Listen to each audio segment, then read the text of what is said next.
Hey, everybody. Hope you're having a fantastic day. Today, I want to talk cheese. Now, no, I'm not doing a commercial, just in case you wonder what in the world, at least in the United States. I don't know, see if I can get this in just a little better. How many of you have heard of this product? I don't even know if I'm allowed to say it, but anyway, um, it's kind of a cheese thing, right? I'm using that word loosely because if you read the ingredients, it does have milk, but it has a whole bunch of other stuff. But here in the US, this is used a lot, especially over holiday time, because you melt it, you add other stuff, and it makes a great dip. Uh, so I want to talk to you about not cheese, but we can learn a lot about this. I want to talk to you about how do you define your USP? You might have heard that expression before, your unique selling proposition, especially in a crowded market. And let's face it, it just seems like things keep getting more and more crowded out there. So, how do you stand out? And again, that's where good old Velveeta. I saw this just the other day and I thought this is great. Uh, let's just take a few minutes and talk about what makes you different from other people. How do you stand out? How do you make your product better? I always talk about the bleeding neck problem, right? Business is here because somebody has a problem and somebody else has a solution. At the end of the day, strip away all the marketing, everything else. That's what business is about, helping somebody solve a problem.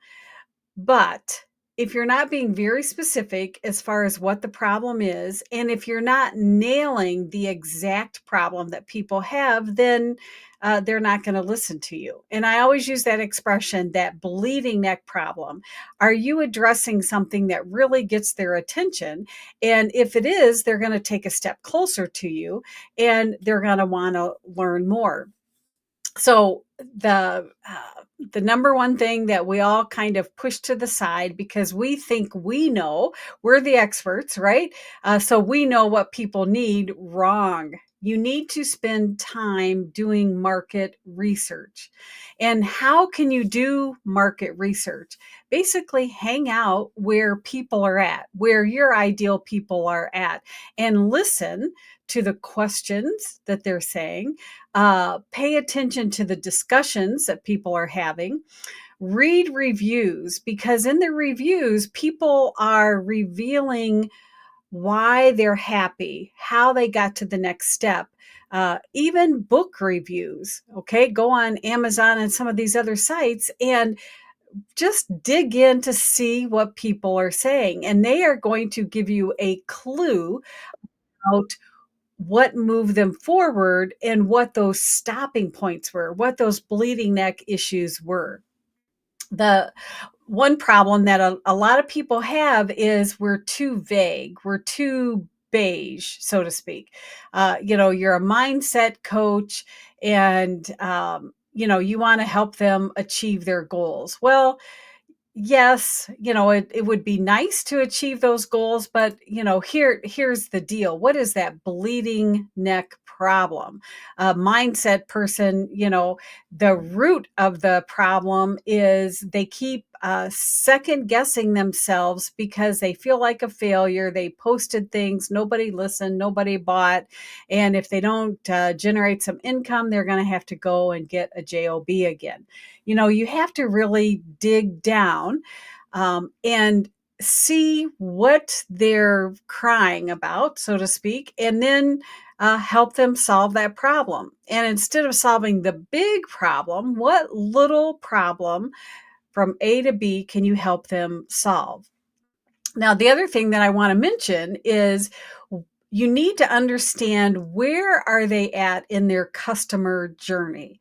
So what I mean by that is basically they don't even recognize that they have a problem. So that group of people, it's a little harder to sell to. It's more like you're selling to untapped desires. All of a sudden they think, oh, wow, that looks really interesting. So let me give you an example. I'd hurt my back a few weeks ago, and so I've really been babying my back, doing all kinds of things. And, so I know I have a back problem, but, go to the chiropractor, learn all that kind of stuff, pay attention to how I'm treating my back. Well, I just happened to see an ad for, I think it's called a chair rocker. Okay. And all of a sudden the lights went off like, oh, maybe I need something in my chair because I'm sitting at my desk all the time. Maybe that would help me. And it went on to explain all of the things. So, I mean, I knew I had a back problem, but I didn't know that maybe I needed something for my chair to help me overcome that. All right. Let's take the second stage of the customer journey.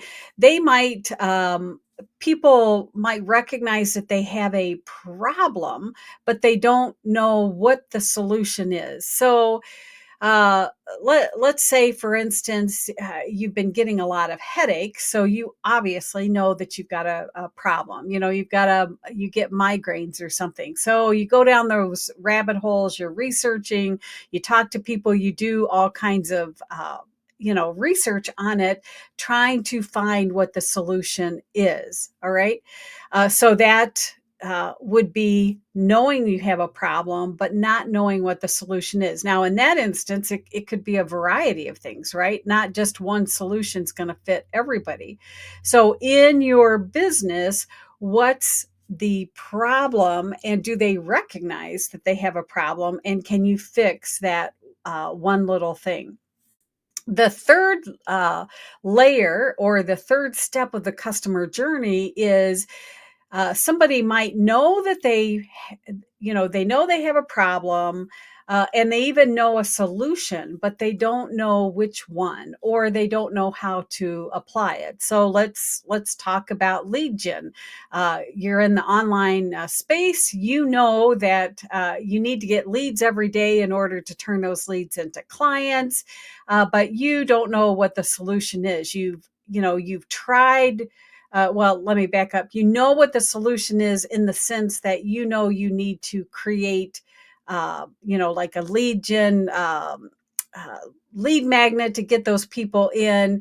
You've looked at these all in one packages, but you don't know which one is actually going to get you to the next level. So if you're marketing that all in one product, then you need to show people why this one is what will get them to the end gate, so to speak. All right, is that making sense? So let me come back to my good old cheese here and talk about why I thought this was brilliant. Now, first of all, the packaging is a little smaller than it used to be. Now, I think they still have bigger packs, but if you were looking to purchase this in the past, okay, I think it was like a 2 pound block, but if I only used it once in a blue moon to make this dip to take to a gathering or something, then what do I do with the rest of it? So, actually offering something smaller was a great USP. All right. So, think about your product and services. Maybe people don't need the 2 pound block of your services. So, can you offer them some bite size sections of what you offer? Um, the other big problem, if you've ever used this product, is it's wrapped in nice foil. But again, if you're using half the block, then you wrap the rest of it in saran wrap and all that kind of stuff. But it just kind of goes blah. It gets all dried and crusty. How many of you have ever used this? Be honest. Let's have true confessions here. So if you've used it, then what happens? You end up just throwing the rest away, or, then you have to cut off all the dried pieces, all that kind of stuff. Anyway, well, guess what Velveeta did? I thought this was brilliant. They packaged this into little chunks. How brilliant is that? Now, if you're not familiar with this product, I think the shelf life goes on for 1,000 years. So you could keep this in your pantry for 6 months, and next time you needed to make a dip, you could pull out the rest of these. This is brilliant because they addressed a problem that maybe I hadn't even articulated before. I just knew that, okay, I usually end up wasting half of it because it's too big. And if I tried to wrap it up and stuff, it ended up going bad. All of a sudden, I mean, brilliant. And it even says it on the packaging here, 5 individual packs. I mean, I thought it was a fantastic marketing approach. So, guess what? I only use this once in a blue moon, so this is the one I bought. And what am I doing today? I'm actually talking about Velveeta cheese. So here's the deal. I want you to think about your USP. What problem or problems are you solving? But identify that bleeding neck problem. Can you just offer a little bite size? And what can you do to package up your product or service so it's just a little different? So, this is just cheese. I think there is a competitor like No Brand on the market, but do you see what they've done? Because they've individually packaged these little bite sized chunks, I'm going to buy this one. Okay. So, what can you do in your business?